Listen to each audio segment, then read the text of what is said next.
Mon mari a laissé mon fils affamé pendant une semaine. J'ai donc pris une décision qui a changé ma vie. Bonjour les amis. Pendant que vous prenez un moment de calme, j'aimerais partager une histoire qui a changé ma vie à jamais. Le soleil pointait à peine à l'horizon lorsque Paula sortit du centre médical de Southland après une nuit de garde épuisante. Son corps était comme une coquille, creusée par l'épuisement. 12 heures debout avaient laissé des traces, mais ce n'étaient pas ses membres douloureux qui la pesaient, mais le souvenir de la voix de son fils ce matin-là. Calme. Fragile. Maman, est-ce que je pourrais manger cet après-midi? Cette question la hantait. Elle glissa sa clé dans la porte d'entrée aussi discrètement que possible.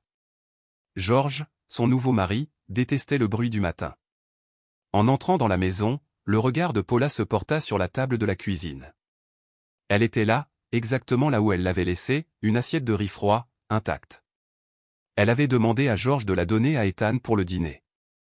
Visiblement, il ne l'avait pas fait. Le silence dans la maison était étouffant.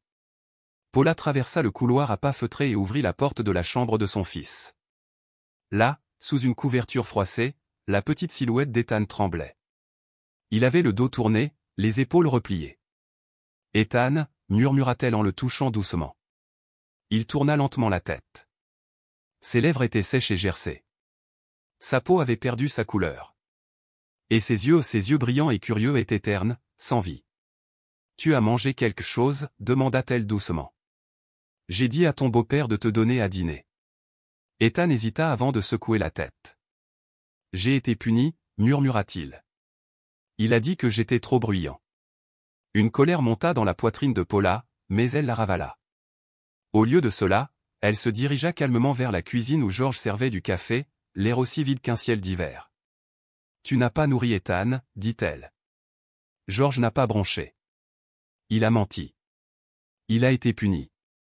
Il a 8 ans, George. C'est un enfant. Il est rentré de l'école épuisé. Comment peut-on priver un enfant de nourriture? George posa sa tasse d'un coup sec. Tu me fais la leçon sur l'éducation des enfants? Tu prends son parti, maintenant? Paula ne répondit pas. Pas sur le moment. Elle avait déjà vu la discipline de George. Mais là, c'était différent. C'était dangereux. De retour dans la chambre d'Ethan, Paula lui glissa discrètement une brique de lait et un petit paquet de crackers qu'elle avait caché dans son sac. Ses yeux s'écarquillèrent, puis s'adoucirent, comme si l'espoir osait renaître. « Mange vite » murmura-t-elle. « Qu'il ne le découvre pas. » Ethan hocha la tête, grignotant comme si chaque bouchée allait disparaître. Plus tard dans la journée, une fois George parti travailler, Paula appela sa meilleure amie, Emily, infirmière et confidente depuis leur séjour à Miami. L'inquiétude dans la voix d'Emily fut immédiate. « Que s'est-il passé? » George, dit Paula d'une voix brisée. Il ne laisse pas Ethan manger correctement depuis lundi. Il a dit que c'était une punition. Emily haleta. Ça fait des jours? Paula, tu es sérieuse? Oui. Hier, il a fait asseoir Ethan au soleil pendant des heures. Sans nourriture, sans eau. Il y eut un silence au bout du fil. Puis Emily parla, doucement mais fermement, « Paula, ce n'est pas de la parentalité. C'est de la maltraitance. » Mais c'est le beau-père d'Ethan, dit Paula, la panique montant dans la voix. Si je pars, on me le reprochera. Je n'ai pas d'argent. George a tout, nos comptes, notre loyer. Je ne sais même pas où nous irions. Tu n'es pas seule, dit doucement Emily. Tu n'es pas obligée de faire ça toute seule. Cette nuit-là, Paula n'arrivait pas à dormir. Le mot résonnait dans son esprit, maltraitance. Les jours suivants, elle observa attentivement. Chaque interaction entre George et Ethan érodait la vérité qu'elle avait tenté de nier. George faisait taire Ethan au repas, lui interdisait de sourire, le punissait lorsqu'il posait des questions.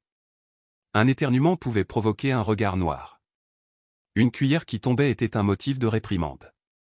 Un soir, elle entendit Ethan pleurer doucement dans sa chambre. Elle se précipita et le trouva recroquevillé sous son bureau, les mains sur les oreilles. « Qu'est-ce qui ne va pas, mon cœur ? » Papa dit que je suis une nuisance, murmura-t-il. Il dit que si je ne me comporte pas bien, il se débarrassera de moi. Le cœur de Paula était brisé. Son petit garçon était terrifié chez lui. Cette nuit-là, pendant que George dormait, Paula a parcouru les forums en ligne à la recherche de femmes victimes de violences conjugales. Elle a lu article après article, des histoires de peur, de survie, de force. Notez tout, conseillez un commentaire. Ne le confrontez pas avant d'être prête. Soyez intelligente. Soyez prudente. Le lendemain matin, Paula se rendit dans un magasin d'électronique et acheta une minuscule caméra, camouflée en prise de courant. Elle l'installa discrètement dans la chambre d'Ethan, masquant à la fois son lit et l'embrasure de la porte. Puis, elle attendit. Elle jouait son rôle. Elle souriait quand George lui demandait si tout allait bien. Elle riait à ses blagues. Mais intérieurement, elle tremblait. Mardi, c'est arrivé. George a fait irruption dans la chambre d'Ethan, une sandale à la main. « Mais qu'est-ce que tu fous » aboya Teil. « Je lisais » balbutia Ethan. « Je ne t'ai pas autorisé à lire le soir. C'est du gaspillage d'électricité. » Puis le claquement du caoutchouc contre la peau. Ethan poussa un cri, recroquevillé sur lui-même. Paula arrêta l'enregistrement. Son corps tremblait. Ce n'était plus seulement dans sa tête. C'était une preuve. Cette nuit-là, elle regarda son mari, profondément endormi, le visage apaisé.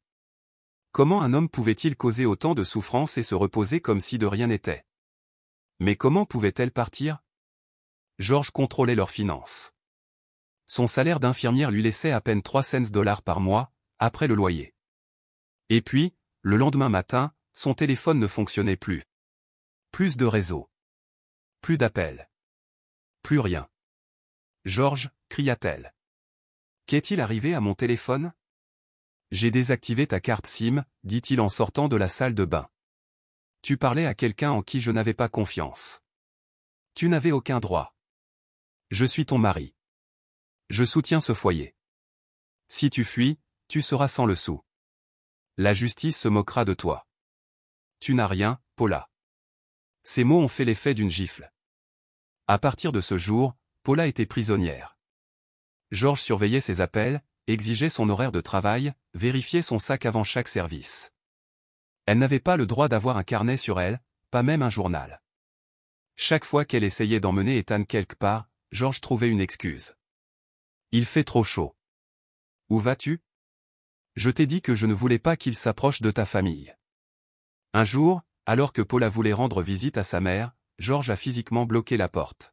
« Tu essaies de tout gâcher avec tes conneries émotionnelles. » L'homme qu'elle avait autrefois aimé et en qui elle avait confiance était devenu son gardien. Chaque fois qu'Ethan commettait une petite erreur comme renverser du jus, il était puni sans pitié.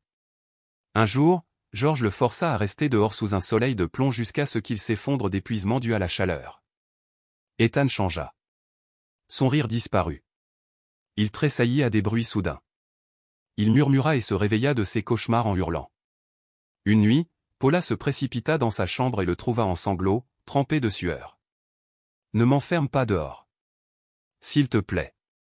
Maman, aide-moi. » Elle le serra dans ses bras jusqu'à ce qu'il s'endorme, le berçant doucement. « Je suis là, bébé. Maman est là. » Mais George vit le changement. « Tu le rends faible » l'accusa-t-il. « Je suis le seul à lui apprendre à être un homme. » Paula ne trouvait pas les mots. Que dire à quelqu'un qui confond cruauté et force? Bientôt, même acheter des crayons pour Ethan nécessitait une autorisation. George gagnait le triple de son salaire, mais insistait pour que chaque achat passe par lui. L'argent ne pousse pas sur les arbres, Paula, ricana-t-il. La dernière fois qu'elle a essayé de retirer de l'argent sans le lui dire, il l'a immédiatement interpellée. « Tu comptes t'enfuir ? Je voulais juste acheter des livres pour Ethan. » Menteur. Ne crois pas que je ne vois pas ce que tu fais. Et ainsi, Paul a disparu dans l'ombre de sa propre vie. Sa maison devint une cage. Sa voix, un murmure. Une nuit, Ethan s'est penché vers moi et a murmuré « Maman, je ne veux plus rester ici. » Paula ravala la boule dans sa gorge. « Pourquoi, ma chérie ? » J'ai peur de papa. Il dit que je suis inutile. C'est à ce moment-là que Paula a compris, l'amour seul ne suffisait pas. Elle devait agir. Elle devait fuir. Pas un jour. Maintenant. Son cœur semblait se briser au ralenti. Elle serra son fils contre sa poitrine, comme si son étreinte pouvait le protéger de l'obscurité qui les enveloppait. Ce n'est pas vrai, murmura-t-elle, la voix tremblante d'émotion.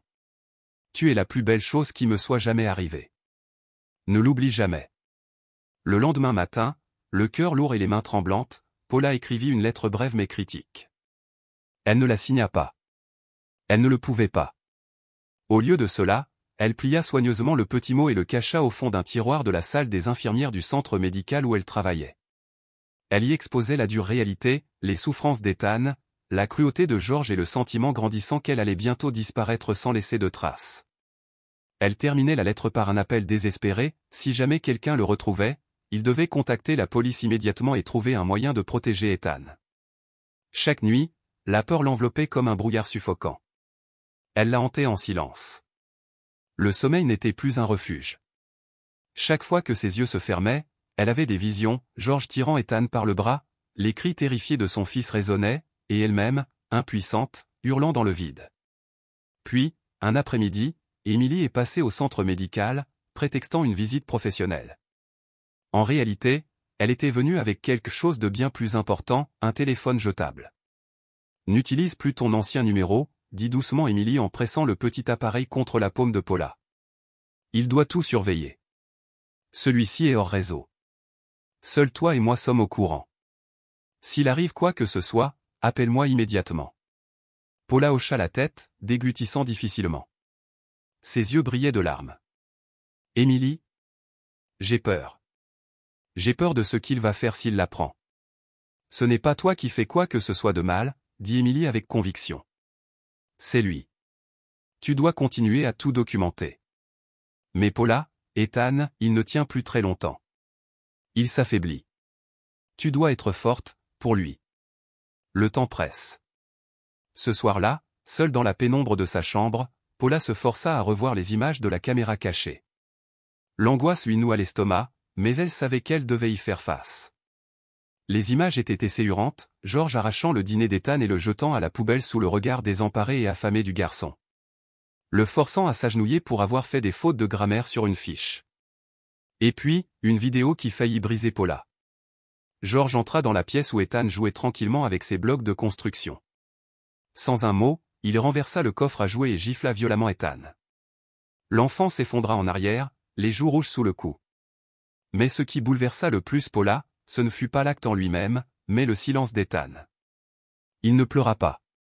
Il fixa simplement son père avec une expression si vide, si dénuée d'espoir, qu'elle lui glaça le sang. « Combien de fois dois-je te le dire » aboya George. « On ne joue pas avant les devoirs. Tu veux dormir dans le jardin ce soir ?» Paula s'effondra au sol, sanglotant silencieusement dans ses mains. Tout son corps tremblait. George n'était pas seulement cruel. C'était un prédateur chez eux. Et elle ne pouvait plus attendre. Elle prit immédiatement un congé maladie aux 3 jours au juste pour rester avec Ethan, pour ne jamais le quitter des yeux. George, préoccupé par un nouveau contrat de construction, ne protesta pas beaucoup. Durant ces 3 jours, Paula resta collée au chevet d'Ethan. Peu à peu, elle aperçut le garçon qu'il était autrefois, il riait doucement, dessinait doucement, fredonnait même de temps en temps. Mais dès que George entrait dans la maison, Ethan reculait comme un animal blessé, se repliant sur lui-même. Puis vint la nuit où Paula oublia ou peut-être défia la règle tordue de George. Elle n'avait pas verrouillé la porte de la chambre d'Ethan. La voix de George explosa comme un coup de tonnerre. « Je t'ai dit de fermer sa porte à clé tous les soirs. Tu essaies de l'aider à s'échapper. »« C'est un enfant, pas un prisonnier, » répondit-elle d'une voix tendue. « Il a besoin de se sentir en sécurité. Il a besoin de confiance. Il doit apprendre l'obéissance. Et si tu ne veux pas lui apprendre, je le ferai. » Cette phrase se figea comme de la glace dans l'échine de Paula. Quelque chose dans le ton de George la glaça. Ce n'était plus seulement de la colère. C'était une déclaration de propriété. De domination. Et c'était clair, si elle hésitait maintenant, elle perdrait Ethan à jamais. À partir de cet instant, chaque mot, chaque regard, chaque silence de George devint un compte à rebours. Le lendemain, pendant qu'Ethan faisait la sieste et que George était absent, Paula ouvrit son ordinateur portable et visionna 3 semaines d'images. 17 fichiers déchirants, d'une durée de quelques minutes à près de 10. Des images qu'aucune mère ne devrait jamais avoir à endurer, et pourtant, des images qui, elle le savait, pouvaient sauver son fils. Une vidéo montrait Georges tirant violemment Ethan du lit parce que le garçon avait marmonné dans son sommeil. Il le frappait et le forçait à se tenir debout contre le mur jusqu'à ce que ses jambes cèdent. Dans une autre, Georges jetait furieusement un bol de porridge par terre parce qu'Ethan n'avait pas mangé un seul morceau de carotte. La maltraitance n'était pas mortelle, mais elle était implacable, psychologiquement écrasante. C'était le genre de cruauté qui marque les âmes, pas seulement la peau. Paula a sauvegardé chaque fichier sur une petite clé USB et l'a caché au fond d'un pot de coton, bien en hauteur sur l'étagère de la salle de bain, hors de portée de Georges. Elle a également tout transféré sur une adresse email sécurisée qu'elle avait créée sous un faux nom, complètement déconnectée de tout appareil connu de la maison. Un après-midi, alors qu'elle préparait une soupe dans la cuisine, elle entendit des hauts le cœur. Elle se précipita dans la chambre d'Ethan et le trouva recroquevillé sur le sol, se tenant le ventre. À côté de lui, un bol brisé et une légère entaille à la paume de sa main. Je l'ai laissé tomber, balbutia-t-il. Je suis désolé. Non, bébé, murmura-t-elle en s'agenouillant à côté de lui. Tout va bien. Ce n'est pas ta faute. Je suis là, maintenant. Elle nettoya doucement la plaie, les mains tremblantes, juste au moment où la porte d'entrée s'ouvrit. Georges. Paula protégea instinctivement Ethan de son corps. Le regard de Georges se posa sur la céramique brisée et sa mâchoire se crispa. Il a encore causé des problèmes. Non, répondit Paula sans broncher. C'est moi. Je l'ai laissé tomber. Il la fixa, les yeux plissés. Puis, sans un mot de plus, il se retourna et s'en alla en claquant la porte de la chambre derrière lui. Ce soir-là, Paula utilisa son téléphone jetable. Son message à Emily était bref et urgent, j'ai besoin d'un avocat. Quelqu'un en qui j'ai confiance. Le plus vite possible. Emily a répondu presque immédiatement. J'ai quelqu'un, Daniel Harris, du cabinet Grant Legal Service. Il est discret. Je vais organiser un rendez-vous. Mais attention. Georges ne doit pas être mis au courant. Le lundi suivant, Paula annonça à Georges qu'elle avait un rendez-vous médical. Il ne posa aucune question. À 9 heures précises, elle s'assit en face de Daniel Harris, un avocat d'une trentaine d'années, calme et élégant, au regard posé et intelligent. Emily m'a donné une idée générale, dit-il. Mais j'ai besoin que tu m'expliques tout. Paula l'a fait. Les vidéos. Les cicatrices émotionnelles. Les menaces. Les nuits blanches. Daniel écoutait, sans jamais l'interrompre, son expression s'assombrissant à chaque détail. Et vous avez des preuves? Oui, dit-elle. Des enregistrements. Des photos. Des rapports médicaux. Et mon journal. Tu as bien fait, lui dit-il doucement. Mais quelqu'un comme Georges ne lâche pas le contrôle sans bruit. Je sais, dit Paula doucement. Mais si je n'agis pas maintenant, je vais soit perdre mon fils, soit le voir disparaître de l'intérieur. Daniel se pencha en avant. Alors, on agit. Maintenant. Il lui conseilla de continuer à tenir son journal méticuleusement, heure, date, mot précis, action. De consigner chaque bleu, chaque cri, chaque visite à la clinique.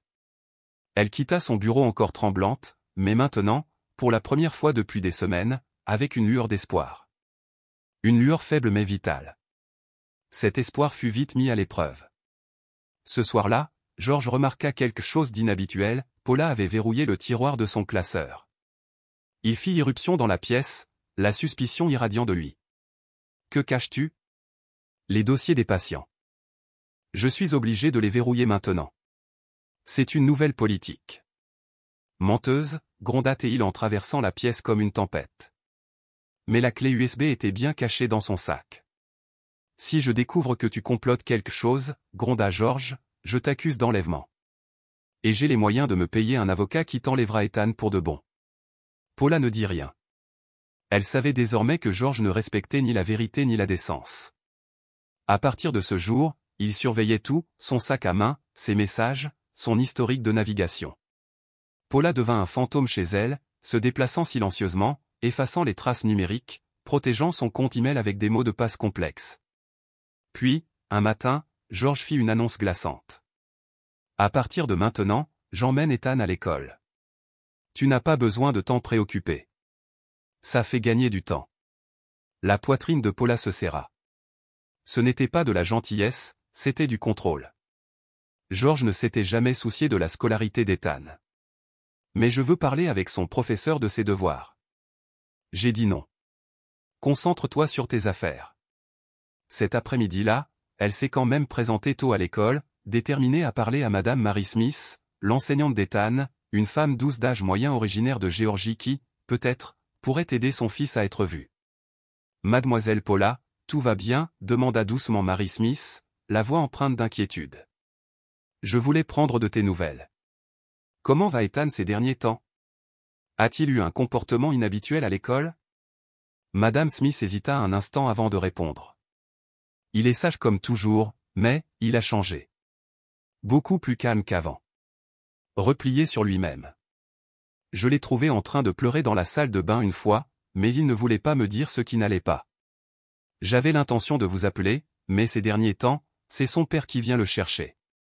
Paula hocha la tête, esquissant un mince sourire tout en luttant contre la peur qui la submergeait.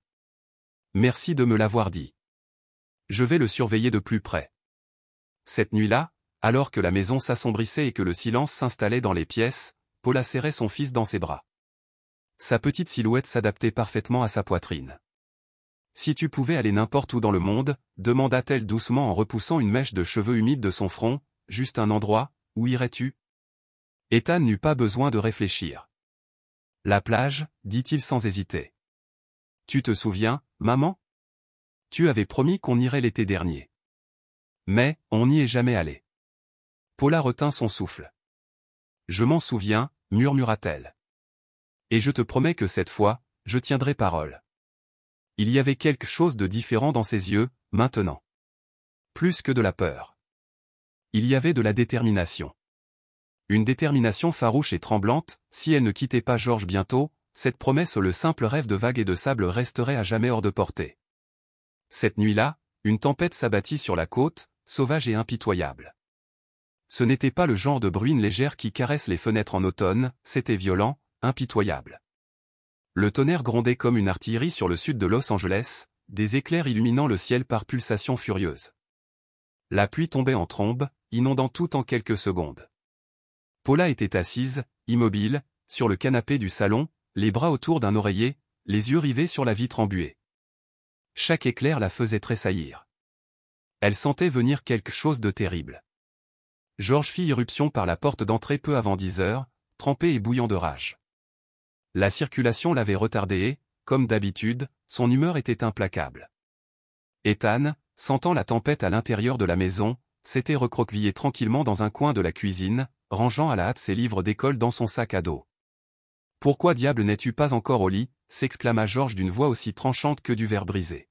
« J'étais juste en train de finir » dit Ethan, à peine plus aucun murmure. Avant qu'il ait pu terminer, Georges s'est précipité vers lui et lui a arraché le sac à dos des mains, le balançant à travers la pièce. Des livres se sont répandus sur le carrelage, des pages se sont pliées et une chemise en plastique s'est ouverte. « Tu crois pouvoir ignorer mes règles » gronda-t-il. « J'ai dit au lit à 21h. Ne fais pas le malin. » Paula se leva brusquement, la voix tremblante. « Ce n'est qu'un enfant, Georges. Et tu n'arrives pas à la fermer, hein ?» Georges se tourna vers elle, les yeux brillants de fureur. « Tu veux me dire comment être père? Je devrais peut-être d'abord t'apprendre à être humain. » Il se tenait là, enfermé dans une confrontation tendue aux deux corps trop proches pour être confortables, deux âmes se repoussant avec des années de ressentiment et de peur inexprimée. Paula vit ses poings se serrer et, l'espace d'un instant, elle crut qu'il allait la frapper. Mais il ne le fit pas. Au lieu de cela, Georges se retourna et attrapa brutalement le bras d'Ethan. « Non » s'écria Paula. « Je vais lui apprendre le respect » grogna Georges en entraînant le garçon vers le balcon.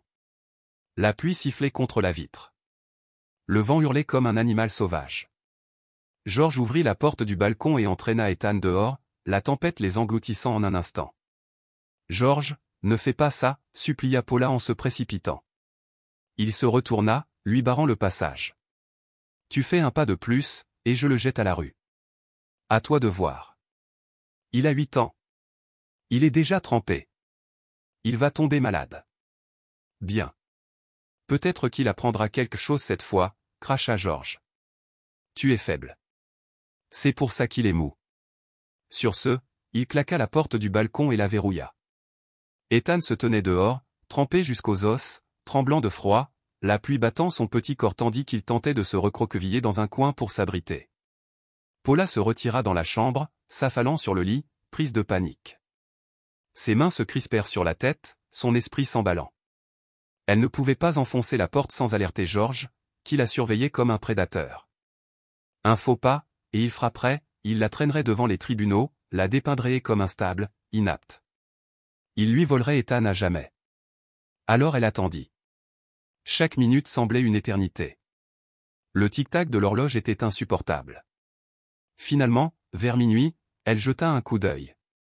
George était affalé sur le canapé, son ordinateur portable allumé sur un match de foot, les yeux fermés. Quelques minutes plus tard, il ronflait. Silencieusement, avec précaution, Paula s'approcha et glissa la main dans la poche de son manteau. Les clés tintinabulèrent faiblement. Son cœur battait fort. Il lui fallut près de 5 minutes pour ouvrir la porte sans un bruit. Quand il a finalement cédé, une bouffée d'air froid lui a frappé le visage. Ethan, Alta-TL. Il était toujours là, blotti dans un coin, les lèvres bleues, les yeux fermés. Elle le prit dans ses bras.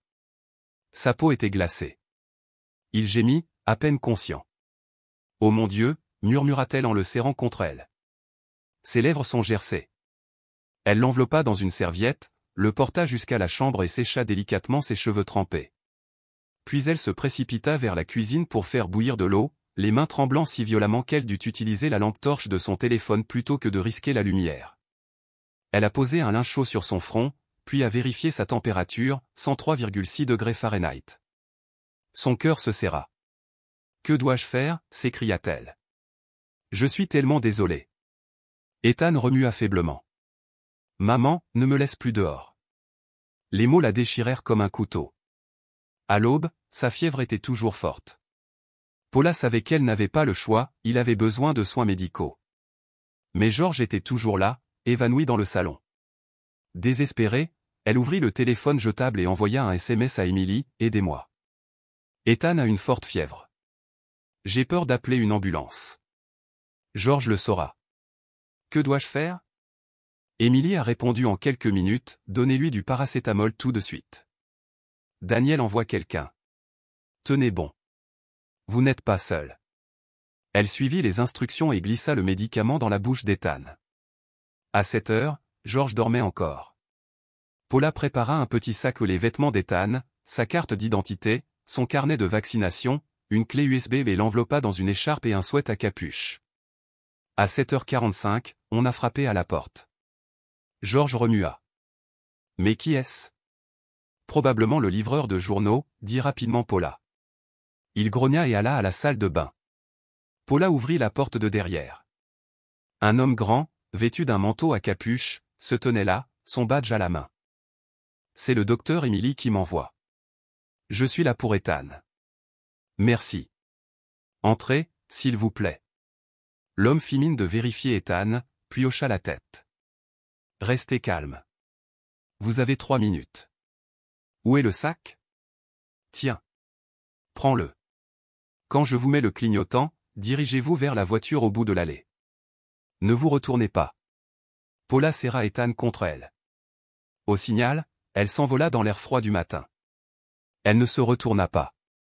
Pas une seule fois. Ce n'est qu'au tournant qu'elle laissa enfin échapper un soupir tremblant. Ethan dormait dans ses bras, fragile mais en sécurité. « Je suis désolée » murmura-t-elle. « Je ne laisserai plus jamais personne te faire du mal. Je le jure. » La voiture s'arrêta devant un modeste appartement du côté ouest, au calme. Une femme âgée les accueillit, Madame Hélène, une veuve bienveillante qui offrait depuis longtemps refuge aux femmes dans le besoin. « Considère ceci comme ta maison » dit Hélène avec gentillesse. Émilie m'a tout raconté. Tu es en sécurité maintenant. Les yeux de Paula s'embuèrent. Elle ne pouvait pas parler. Hélène ne posa aucune question, ne manifesta aucune pitié, juste un bol de soupe chaude et un bout de papier avec le mot de passe du Wi-Fi. Puis elle les laissa tranquillement seuls. Cette nuit-là, Ethan réussit à avaler quelques cuillerées de porridge. Paula ne le quittait pas. Elle fixait le plafond, insomniaque, hantée par le passé et terrifiée par ce qui pourrait encore arriver. Le lendemain matin, le téléphone jetable a sonné. La voix d'Émilie résonna. Paula. Où es-tu? Es-tu en sécurité? Je suis en sécurité, murmura-t-elle. À peine. Ethan a encore de la fièvre, mais il va mieux. George a appelé le centre médical ce matin, dit Hélène à voix basse. Il a dit que vous aviez kidnappé votre fils. Il a même demandé votre emploi du temps au directeur. Paula pâlit. Oh mon Dieu, il va me retrouver. Non, lui assura Hélène. Daniel et moi les avons prévenus. Tous les dossiers internes contenant ton nom, ton adresse actuelle et tes horaires de travail sont verrouillés. Personne n'y a accès. Mais que se passera-t-il s'il appelle la police? Daniel travaille là-dessus, continua Hélène, le regard déterminé. Il faut que tu restes en contact, que tu restes sur place et que tu prépares tes papiers. Tu as tout ce qu'il te faut. Paula jeta un coup d'œil au sac à dos près du lit, il contenait une clé USB contenant des vidéos, des dossiers médicaux et des photos des blessures d'Ethan. Elle hocha faiblement la tête. Oui, mais je ne sais pas par où commencer. Je demanderai à Daniel de venir te voir cet après-midi. Calme-toi, Paula. Ce n'est plus juste une escapade. C'est une bataille juridique. Daniel arriva à 15 heures précises. Il s'assit à la vieille table à manger, ouvrit son ordinateur portable et brancha la clé USB que Paula lui avait donnée. L'écran s'illumina d'images déchirantes, George gifla Ethan, jeta de la nourriture par terre, hurla comme un animal. Daniel observa la scène en silence pendant 20 minutes, le visage crispé par une rage contenue. Finalement, il leva les yeux. Les preuves sont solides. Mais il nous faut plus, le dossier médical complet d'Ethan et, si possible, la déclaration d'un enseignant ou d'un voisin. Je vais essayer de parler à Mary Smith. Elle a vu Ethan pleurer dans la salle de bain. Je me demande si elle accepterait de témoigner. Et moi, demanda Paula, la voix tremblante. Vous devez rédiger un rapport détaillé, aussi clair que possible. Paula a écrit toute la nuit, chaque mot la pénétrant profondément. Elle a raconté la première fois où George a attaqué Ethan, la première nuit où l'enfant a été forcé de dormir sur le balcon, la première fois où elle a entendu Ethan murmurer dans son rêve « Maman, j'ai peur ». Le lendemain matin, Daniel est revenu avec 3 copies de la plainte, au tribunal, à la police et au service de protection de l'enfance. Nous allons tout déposer en une seule fois. Désormais, la loi vous protégera, vous et votre enfant. J'ai peur que George fasse une bêtise. Il recevra un avertissement, peut-être même une peine de prison. Nous allons demander une ordonnance de protection temporaire. Restez en sécurité et attendez la décision du tribunal. Paula hocha la tête, mais son cœur battait toujours fort. Elle connaissait George, il n'était pas du genre à rester silencieux lorsqu'il était acculé. 3 jours après avoir déposé sa demande, le téléphone jetable sonna. Paula avait oublié de l'éteindre. Le son résonna dans la petite pièce. Un numéro inconnu apparut, mais son cœur le reconnut immédiatement. « Tu crois pouvoir t'enfuir » La voix de George était glaciale. « Le tribunal peut dire ce qu'il veut, mais n'oublie pas que j'ai de l'argent. J'ai des relations. Je le récupérerai. Quoi qu'il arrive. George, ça suffit. C'est mon fils. S'il te plaît, arrête. Non. C'est toi qui dois arrêter. Si tu continues, je te jure que je te le ferai regretter toute ta vie. Et le garçon, il ne sera plus jamais en sécurité. Bip. Bip. Bip. Paula posa le téléphone. Ses mains étaient froides. Ethan dessinait dans un coin de la pièce, incapable d'entendre l'appel, mais l'inquiétude dans ses yeux lui indiqua qu'il sentait quelque chose. « Maman, qui appelle ?»« Personne, chérie. » Paula déglutit. « Je suis désolé. Je te protégerai. Quoi qu'il arrive. » Cette nuit-là, Paula s'endormit les yeux grands ouverts. Dans son rêve, George défonça la porte, arracha Ethan de ses bras et brûla ses vidéos, ses dossiers et ses années de maternité. Le lendemain matin, Daniel envoya un texto, audience prévue au préparez-vous. Mais la mauvaise nouvelle, George avait engagé l'un des avocats les plus chers de la ville. Il déposa une demande reconventionnelle, accusant Paula de violation de paternité, de détresse émotionnelle et d'enlèvement d'enfants. Il invente des histoires. Je veux juste protéger mon enfant. Je sais. Et je vais le prouver. Mais au tribunal, chaque mot doit être absolument exact. Ethan commença à faire des cauchemars plus fréquents. Dans son sommeil, il murmurait « Ce n'est pas ma faute ». Je vais bien. Paula pleurait en silence, non plus pour George, mais pour les blessures silencieuses profondément gravées dans son petit garçon. Une semaine plus tard, ils avaient rendez-vous avec une psychologue des services de protection de l'enfance. George n'y fut pas autorisé à la demande de Daniel. Le docteur Laura Evans, la quarantaine, avait un regard doux mais perçant. « Ethan, tu veux dessiner quelque chose ?» demanda doucement Laura. Le garçon hocha la tête. Paula se blottit dans un coin, les mains serrées, le cœur serré. Ethan dessina une maison, mais sans toit. À l'intérieur, il n'y avait qu'une mère tenant son enfant. Devant la porte, une énorme forme noire martelait le sol. « Qui est cette ombre ?» demanda Laura. Ethan resta silencieux un instant, puis murmura « Mon beau-père. Celui qui faisait pleurer maman. Celui qui me faisait peur. » Paula savait qu'elle venait d'entendre l'accusation la plus douloureuse et la plus vraie. 2 jours plus tard, l'avocat de George a déposé une requête d'urgence pour obtenir la garde temporaire d'Ethan, accusant Paula de la garde de l'enfant et de détruire le lien de paternité. Un passage de la requête a dévasté Paula, le défendeur présente des signes d'instabilité mentale et a entravé à plusieurs reprises le lien de paternité. Il retourne l'histoire, dit Daniel en claquant le dossier sur la table. Mais il n'a aucune preuve. Nous avons tout. J'ai juste peur que le tribunal le laisse voir Ethan avant la fin de l'affaire.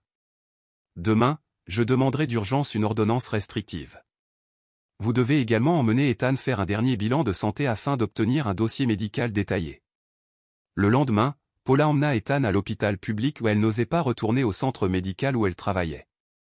Dans la salle d'examen numéro 4, le docteur Christopher Morgan de Nashville examina chaque ecchymose, chaque trace. Le garçon présente un fort réflexe de retrait et une peur marquée du toucher, a-t-il noté. C'est une manifestation classique d'un traumatisme dû à des abus. Il a signé, tamponné et remis le rapport. Si un témoignage est requis au tribunal, je serai présent. Merci, docteur. Merci beaucoup. Sur le chemin du retour, Paula reçut un SMS d'Emily, George vient d'arriver au centre médical. Je prends de tes nouvelles. Paula pâlit et serra fort Ethan dans ses bras. Qu'est-ce qui ne va pas, maman? Tout va bien, chérie. On est presque libre. Ce soir-là, Daniel a envoyé un texto, le tribunal a approuvé l'ordonnance d'urgence. Audience demain matin. Apportez Ethan, tous les documents et la clé USB. Paula est restée éveillée toute la nuit. Elle a vérifié chaque papier, l'a mis en ordre. Finalement, elle a écrit une lettre au cas où le pire arriverait. Je suis Paula Martin, la mère d'Ethan. J'ai subi 3 ans de violence psychologique. Mon fils a été une victime directe de George Dawson. Je ne fuis pas. J'essaie de survivre. Le lendemain matin, le vent hurlait et le ciel était gris sur Los Angeles. Paula serra la main d'Ethan tandis qu'ils entraient au tribunal civil. Daniel attendait, un épais dossier dans les bras. « Ça va ?» demanda-t-il. « Il faut que tu ailles bien. Pour ton fils. » À l'appel de leur nom, Paula porta Ethan dans la salle d'audience. Elle ne regarda pas l'autre côté de la salle, où George était assis avec son avocat, le visage impassible. La salle était close. La juge Deborah Carter, la cinquantaine, avait l'air sévère, mais pas indifférente, en écoutant la présentation de Daniel. Puis elle demanda à voir la clé USB. La pièce était silencieuse. Les images lourdes défilaient, Ethan se faisait bousculer, gronder, mourir de faim sous la pluie. Paula serrait les poings, les yeux fixés sur lui. George détournait le regard. « Avez-vous une réponse ?» a demandé le juge. L'avocat s'est levé, « Votre honneur, ces vidéos ont été filmées en privé, sans consentement préalable. Nous soupçonnons qu'elles ont été montées. » Très bien. Dans l'attente d'une vérification technique, je délivre une ordonnance de protection temporaire. Monsieur George Dawson ne doit pas contacter ni avoir de contact avec Ethan ou Madame Martin jusqu'à ce qu'une décision finale soit prise. George se leva d'un bond et frappa la table du poing. Je suis son père. J'en ai le droit. Asseyez-vous immédiatement, aboya le juge. Si vous continuez à causer des troubles, j'appelle la police. Paula serra fort Ethan dans ses bras. À la fin du procès, Daniel soupira. J'ai réussi. Je l'ai éloigné de lui. Du moins pour l'instant. Cet après-midi-là, alors que Paula triait ses papiers, le téléphone sonna. C'était un numéro inconnu. Elle hésita, puis décrocha. « Tu crois que c'est fini ?» La voix de Georges était basse et menaçante comme toujours. « Tu veux la guerre ? Je vais te montrer ce qu'est la guerre. Je sais où tu es. N'essaie surtout pas de t'échapper. » Paula frissonna. « Éloigne-toi de mon fils. Tu as tout perdu. » « Non. C'est toi qui vas tout perdre. » Puis il raccrocha. Elle a immédiatement appelé Daniel. « Georges m'a menacé. Il a dit qu'il savait où j'étais. Fermez la porte à clé. Ne laissez entrer personne. J'appelle la police. Dorénavant, vous ne pourrez plus quitter la maison seule. » Paula fit ce qu'on lui avait dit. Elle tira les stores, verrouilla la porte et serra Ethan contre elle. Une véritable tempête approchait. Mais cette fois, elle était prête.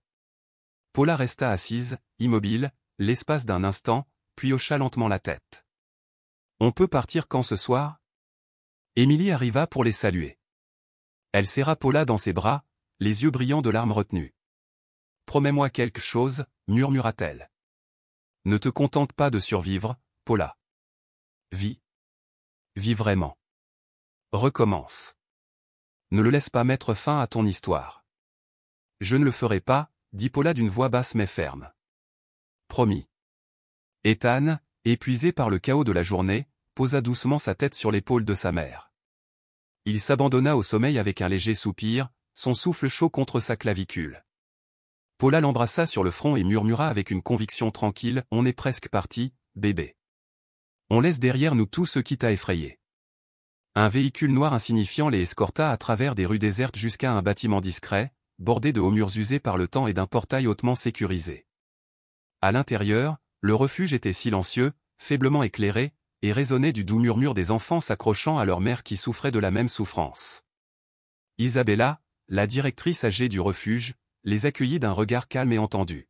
« Vous êtes en sécurité ici, » dit-elle doucement. « Personne ne peut vous atteindre. Restez aussi longtemps que vous le souhaitez. » Paula hocha la tête en silence, incapable de trouver les mots.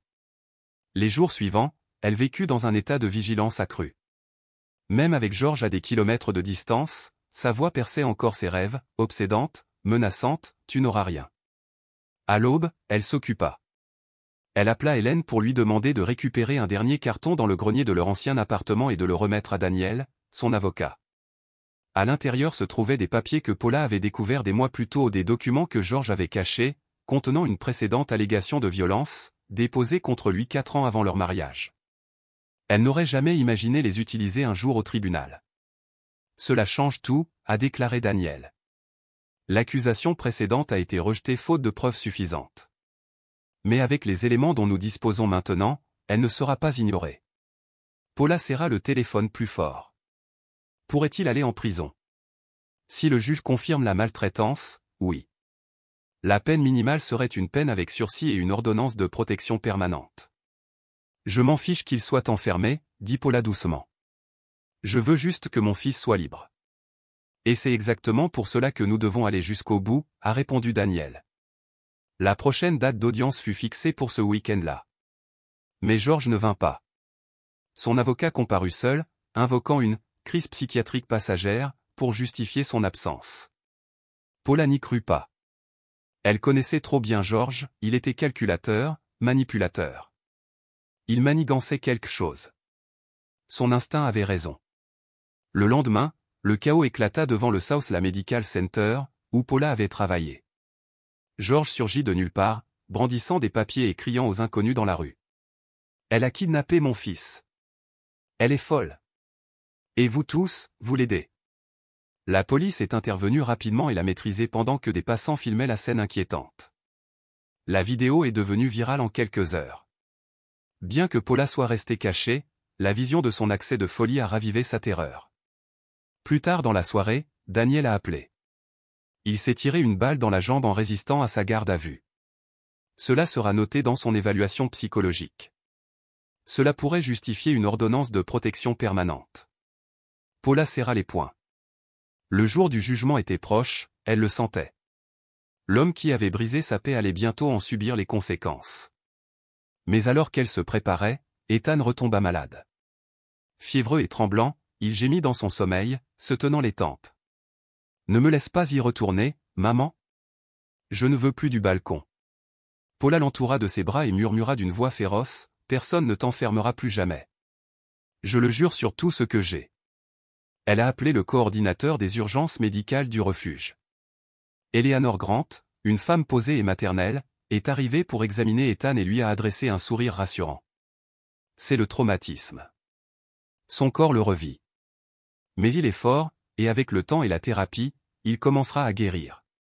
Aucun enfant ne devrait grandir dans la peur comme ça, murmura Paula, les larmes coulant sur ses joues tandis qu'elle berçait son fils toute la nuit. Le lendemain matin, Paula savait ce qu'elle avait à faire. Fini les attentes. Elle appela Daniel et demanda une audience d'urgence. Il soumettrait tout, les rapports médicaux du docteur Christopher, les évaluations psychologiques de Laura, les vidéos, les photos, et maintenant l'effondrement public de George. On est proche, lui assura Daniel. Tu as combattu jusqu'ici. Plus qu'un peu maintenant. Ce soir-là, Ethan sortit de sa sieste.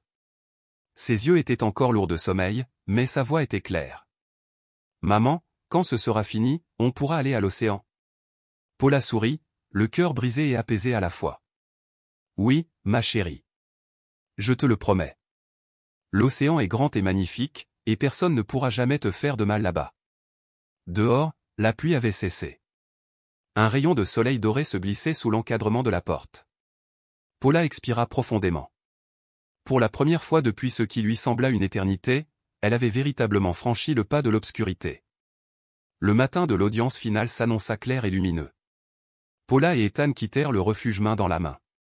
Son cœur battait fort, mais ce n'était plus la peur, mais la détermination. Celle qui naît de la souffrance et de la survie. Plus personne ne ferait de mal à son enfant. Daniel les a retrouvés au tribunal, serviette à la main, vêtus d'un bleu marine impeccable.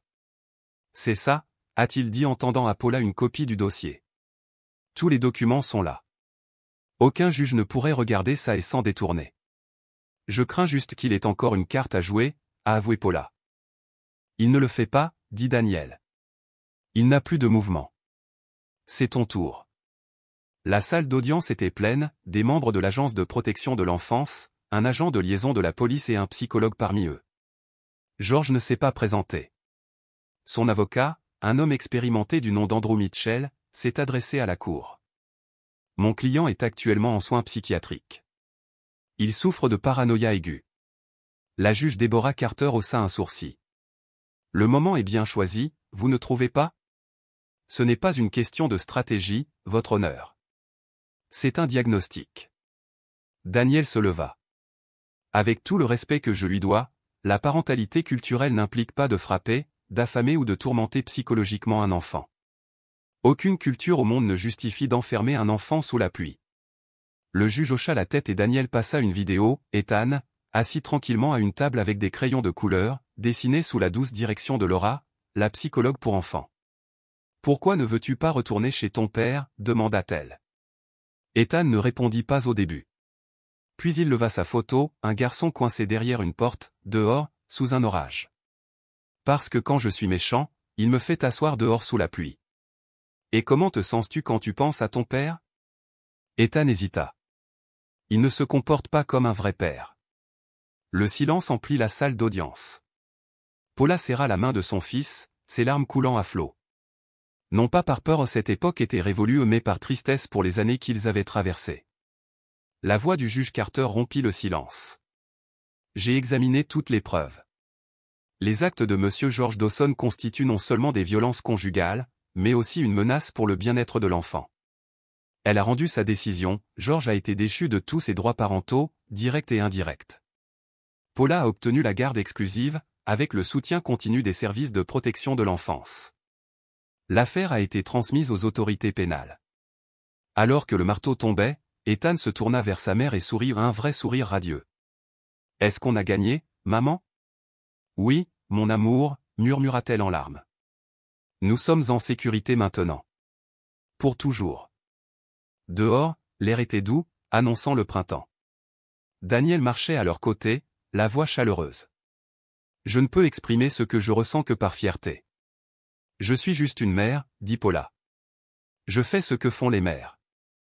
Je maintiens le monde en place, un morceau à la fois.